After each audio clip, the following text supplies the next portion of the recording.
Exposée à l'océan Atlantique sur une ligne côtière de 350 km, la Guyane a une histoire, un récit et un avenir indissociables de la mer.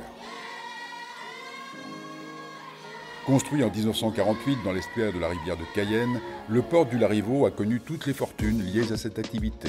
Le temps des grandes pêches sous pavillon américain, la PIDEG, puis la francisation, la CODEPEG. Plus de 100 chalutiers y accostaient.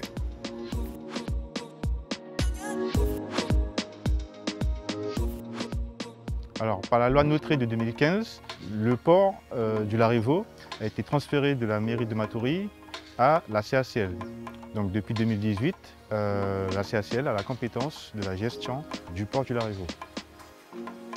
Aujourd'hui, Jean-Philippe Perrault, pilote du portique de levage, a programmé 2 mises hors d'eau de bateaux. Activée par une télécommande équipée de 4 essieux directeurs, cette machine de 94 tonnes, unique en Guyane, est une merveille de technologie. Alors, cette machine sert essentiellement à sortir tout type de navire qui se trouve sur la Guyane ou ailleurs. Ces bateaux-là, je les mets à sec, je les cale afin qu'il y ait des réparations qui soient faites. Je dirais que c'est une très belle machine de par sa conception et après sa facilité d'utilisation.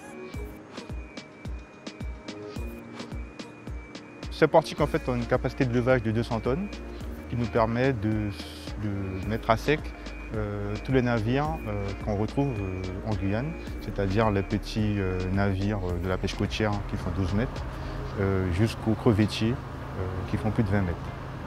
Aux côtés de la CACL, ce sont les professionnels de la pêche, l'Europe, l'État et la CTG qui ont permis le financement de cet engin. Ils ont conjointement élaboré le plan pêche Guyane, mis en œuvre depuis 2019.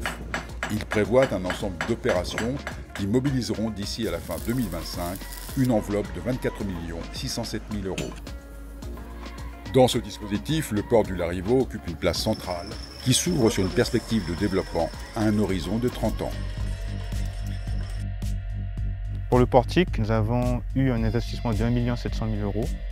Pour la station d'avitaillement carburant, 300 000 €. Pour l'acquisition de la machine à glace, environ 800 000 €. Et la démolition du quai A, 1 300 000 €.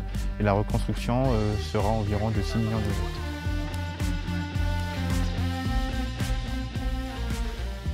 Ce plan est la réponse apportée aux difficultés que traverse le secteur de la pêche.